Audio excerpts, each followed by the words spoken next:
Bueno, buen día. Vamos a empezar con una sección nueva que es el capítulo de diferenciación. Diferenciación versus integración.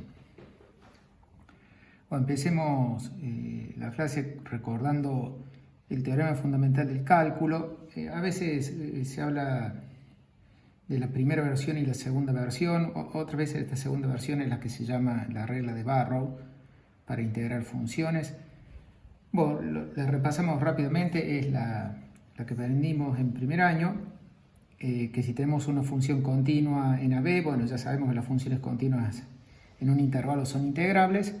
Si tomás la función correspondiente a la integral como función de x, entonces el teorema fundamental del cálculo dice que esa función es derivable en el abierto y que la derivada de esa función es el integrando. Bueno, medio corolario de este teorema fundamental del cálculo es este segundo, aunque acá hay, no sé bien cómo lo recuerdan ustedes, la hipótesis es un poquito más general, no estamos diciendo continua, sino que estamos diciendo integrable la función. Bueno, este resultado así es cierto también. Entonces, si vos tenés una función f minúscula que es integrable en un intervalo cerrado, y tiene una antiderivada, es decir, que la f minúscula es la derivada de una función, entonces en ese caso esta área se obtiene haciendo la antiderivada en b menos la antiderivada en a.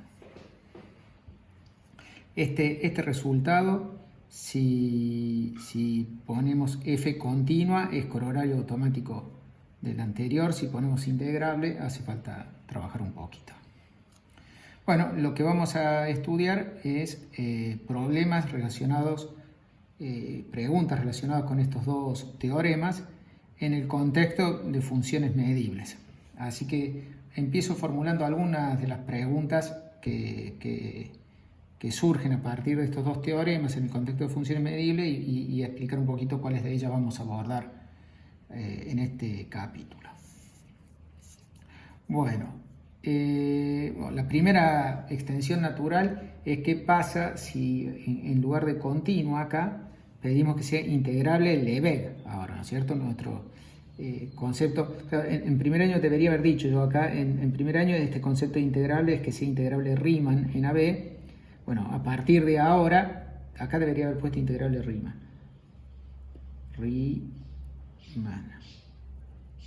por lo que vimos en primer año. Pero a partir de ahora el concepto integrable es el concepto de integrable Lebesgue. Entonces la primera pregunta natural es qué pasa con este resultado si en vez de pedir que f sea continua pedimos que f sea integrable en un intervalo cerrado. Bueno, la pregunta es cómo es esta función, si esta función es continua, si es derivable, y en caso de que sea derivable, ¿cuánto vale la derivada? Bueno, uno de los resultados del capítulo anterior, vimos que esta función, siempre con el solo hecho que sea integrable Lebesgue, esta función es continua. De hecho, que vimos que uno achicando el dominio de integración, dada una función integrable, achicando el dominio de integración, podés hacer que la integral valga tan chico como quieras. Bueno, ese resultado implica que esta función es continua. Bueno, de hecho, eso fue discutido y probado en algún par de videos anteriores. Así que bueno, ya vimos que esta función es continua. La pregunta es si esta función acá con f integrable es derivable o no. Es muy importante, bueno, ya hemos visto funciones integrables, para ser integrable en AB, basta que sea medible e integrable le llamamos, en este contexto le estamos llamando que la integral definita. Hay una diversidad de funciones enormes y es muy importante el resultado de que sea como sea esta f, mientras sea integrable, ya es continua. La integración mejora muchísimo las funciones. Bueno, la mejora lo suficiente como para que sea derivable. Podemos arrancar con una función, qué sé yo, muy fea, como podría ser la característica de los racionales, la característica del conjunto de Cantor, o la función de Cantor, Bueno, si a esa función la integramos entre a y x, esa función sin duda va a ser continua, esto ya está probado. ¿Va a ser derivable? Bueno, uno de los resultados centrales de este capítulo es que sí, siempre. Esta función siempre es derivable. Realmente cómo mejora la integral a una función es enorme. Solo que va a ser integrable para casi todo punto, que es el resultado razonable de esperar. Por ejemplo, recién decía, suponete que vos tomás la característica de los racionales. Si tomás la característica de los racionales, cuando la integras entre a y x, esto va a dar 0 para casi todo, va a dar 0 para todos los x, así que esta f va a ser constantemente 0 y bueno, queda súper derivable, ¿no? Así que, bueno, con algunas otras integrales de funciones más complicada que la característica de los racionales, va a terminar pasando que no es derivable para todos los x, pero siempre va a ser derivable para casi todo x. Y además la derivada va a ser igual a f de x para casi todo punto.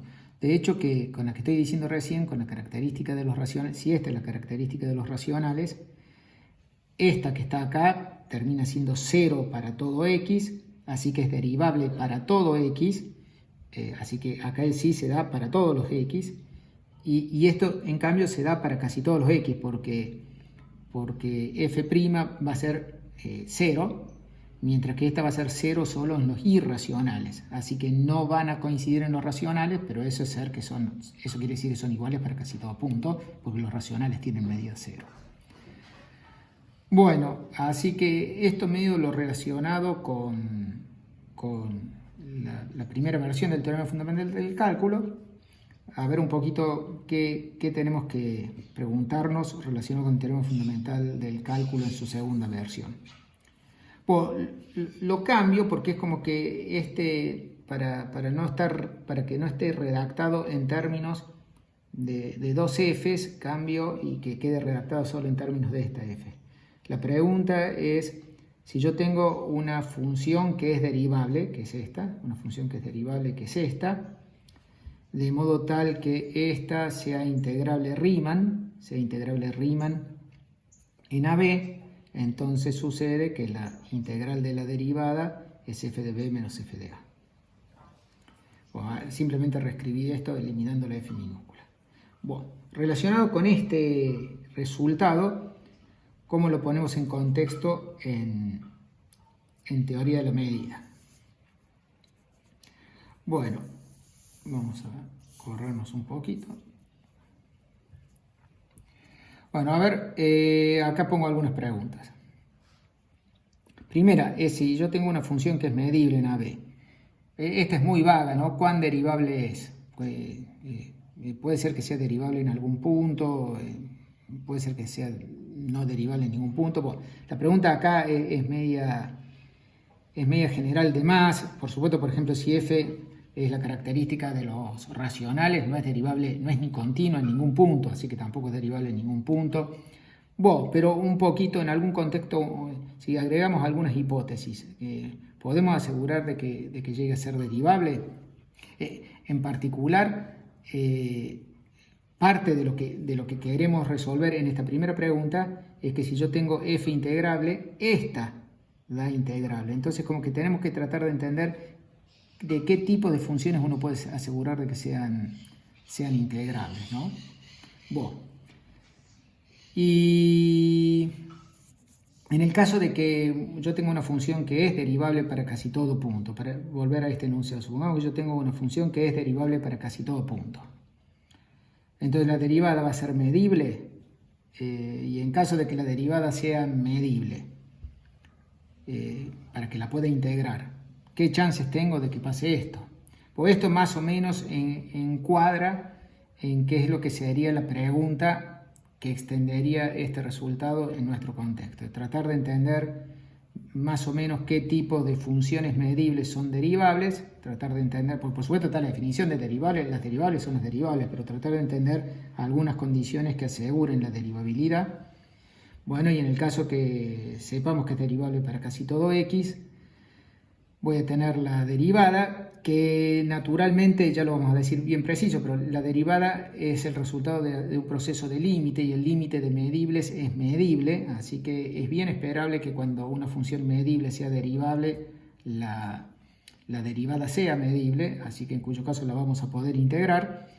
Y entonces ahora va a venir la pregunta, bueno, ¿qué chances tengo de que me pase esto? Un ejemplo acá a considerar es, por ejemplo, la función de Cantor. Con la función de Cantor, que es una función medible, es creciente, bueno, la función de Cantor es creciente. Recuerden que cuando yo digo creciente, lo digo en el sentido no estricto, sino diría estrictamente creciente. O la función de Cantor es creciente, de hecho que es constante en cada intervalo que vamos sacando. Así que fuera del conjunto de Cantor, la función de Cantor tiene derivada cero. Así que en el complemento del conjunto de Cantor, la función de Cantor es derivable y su derivada vale cero. De hecho, es sofisticado, no lo sé con detalle, pero de hecho que la función de Cantor termina siendo derivable aún en varios puntos del conjunto de Cantor. No en todos los puntos del conjunto de Cantor, pero en algunos puntos del conjunto de Cantor es derivable. Es un tema sofisticado. En qué puntos del conjunto de Cantor la función f, la función de Cantor es derivable. Pero bueno, no nos interesa entrar en el detalle de en qué puntos del conjunto de Cantor la función de Cantor es derivable, porque nos basta simplemente el hecho de que la función de Cantor fuera del conjunto de Cantor es derivable y su derivada vale cero. Así que la función de Cantor termina siendo derivable para casi todo x, porque el complemento de Cantor, porque Cantor mide cero, así que es derivable en todos los x, a lo sumo no en un conjunto de medida cero. Así que es derivable para casi todo x, así que ahí vamos bien. La derivada da cero, así que f' es medible. Y f' da 0 para casi todo x, f' da 0 para casi todo x, así que como f' es 0 para casi todo x, incluso independientemente de cuánto dé la derivada en esos puntos excepcionales dentro del conjunto en Cantor donde sea derivable, ni me interesa cuánto vale la derivada ahí, lo que sé es que f' está siendo 0 para casi todos los x, así que esta integral va a dar 0, mientras que la función de Cantor, el intervalo es el 0, 1, mientras que la función de Cantor en 1 vale 1, en 0 vale 0, así que esto es diferente de esto. Así que ahí ya tenemos un ejemplo de una función en donde acá esta regla de Barrow no se cumple del todo, y en algún sentido la función de Cantor no es tan mala, ¿no? Es una función que tiene derivada 0 para casi todo punto y es claramente constante por largos periodos, ¿no? En cada uno de los intervalos va siendo constante. Bueno, claro, es increíble el fenómeno que tiene la función de Cantor, que siendo constante en tantos intervalos que terminan sumando medida 1, es casi permanentemente constante, pero siendo permanentemente constante va pegando saltos como para llegar que en f en 0 valga 0 y en f en 1 valga 1. ¿No? Eso le pasa a la función de Cantor. Bueno, lo que vamos a terminar viendo es que la realidad pasa que con no solo la función de Cantor, cualquier función que sea monótona creciente o monótona decreciente, todas esas funciones son derivables para casi todo punto. Este es un resultado central y Royden lo califica de sorprendente. Es como que no sé, se ve que Royden en algún sentido podría decir que la intuición esperaría de que haya funciones monótonas que no sean demasiado derivables. Por darles un ejemplo, quizás acá, ¿a qué uno se puede referir a que qué increíble que una función monótona sea derivable para casi todo punto? ¿Por qué a alguien le puede parecer eso increíble? Así como vimos el conjunto de Cantor, donde vos vas retirando primero un tercio, luego un noveno, luego un 27, vas retirando esos intervalos. Existe el conjunto de Cantor inflado. El conjunto de Cantor inflado es que, por ejemplo, arranques sacando el intervalo del medio de longitud 1/4. Y luego en los dos extremos que te quedan, en los dos intervalos que te quedan, en vez de sacar el intervalo del medio correspondiente a 1/4 de la longitud total de lo que te queda, es decir, quiero ser preciso en lo que digo. Con Cantor, uno agarra acá 1/3, agarra el intervalo 0,1, saca de acá 1/3 y borra.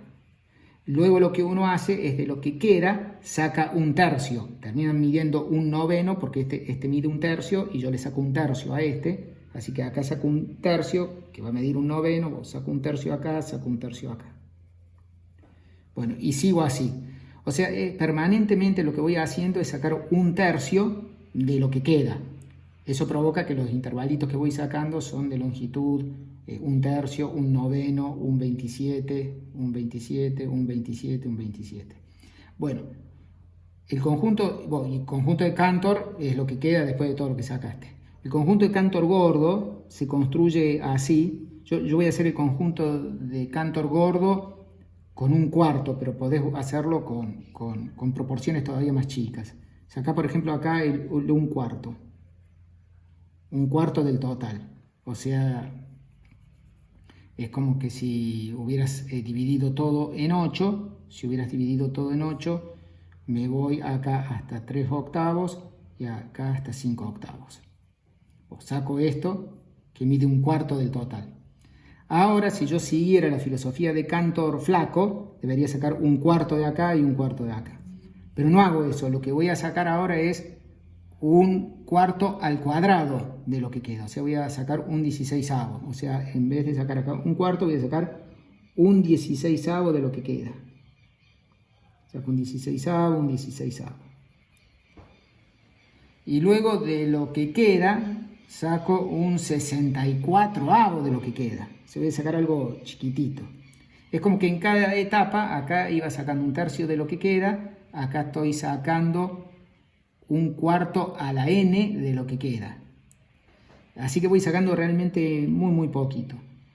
El conjunto que queda es lo que se llama el conjunto de Cantor gordo. El conjunto de Cantor gordo. Y se llama gordo porque mide 1/2. O sea, uno termina haciendo bien la cuenta, sacó 1/2 y queda 1/2. Siempre voy sacando los intervalos abiertos. O sea, este Cantor gordo también es un conjunto cerrado que mide 1/2. Bueno, les dejo si quieren leer. Bueno, acá uno podría hacer la misma función de Cantor, y por supuesto que va a tener derivada 0 en todos los conjuntos que fui sacando, así como hice antes. En todos los que saqué, la derivada de la función del Cantor gordo va a tener derivada 0. Pero es una función creciente, la función del Cantor gordo es una función creciente. Y lo que acabo de decir, que cualquier función creciente es derivable para casi todo punto. Como es derivable para casi todo punto, es no derivable a lo sumo en un conjunto de medida 0. Pero el conjunto de Cantor gordo mide 1/2. Así que en la enorme mayoría de los puntos del Cantor gordo también es derivable esta función, ¿no? Entonces, es como que acá puede ser la sorpresa. Uno hubiera esperado que capaz que a esta función monótona, la función de Cantor del Cantor gordo, fuera solamente derivable en lo que saqué y cuya derivada sea 0, y que en el conjunto de Cantor fuera no derivable. Eso quizá podría decir cierta intuición, que es falsa. Es falsa, es derivable para casi todo punto. Es fino lo que estoy hablando. De todo modo, el resultado que vamos a ver es que si una función es monótona, es derivable. Este es un teorema que no es sencillo. Así que bueno, en resumen, termino de resumir lo que acabo de describir, cómo es el esquema de este capítulo, de esta sección. Así que vamos a arrancar preguntándonos un poco qué tipo de funciones son derivables, tratar de entender un poquito cuándo las funciones son derivables. Esa comprensión nos va a involucra justamente, por ejemplo, que todas las funciones monótonas son derivables. Eso ayuda muchísimo a este contexto porque esta integral es la integral de la f más y la f menos. Y la integral de la f más, que es una función positiva, hace que esta función sea monótona. Así que la verdad que para una f arbitraria, esta función es resta de dos monótonas, así que como las monótonas son derivables, esta termina siendo derivable para casi todo punto. Y entonces, de ese modo, es que vamos a saber que esta función es derivable para casi todo punto. Eso es lo que habíamos anunciado, que esto es derivable para casi todo punto. O ese es como arranca la cosa un poco. Luego, una cosa es que esto sea derivable para casi todo punto y otra cosa es cuánto vale la derivada, ¿no? Así que luego de entender que esto es derivable para casi todo punto, vamos a tener que calcular que la derivada de esto vale efectivamente la f. Luego, claro, nos vamos a preguntar esta igualdad que está aquí, que ya dijimos con la función de Cantor ya no da.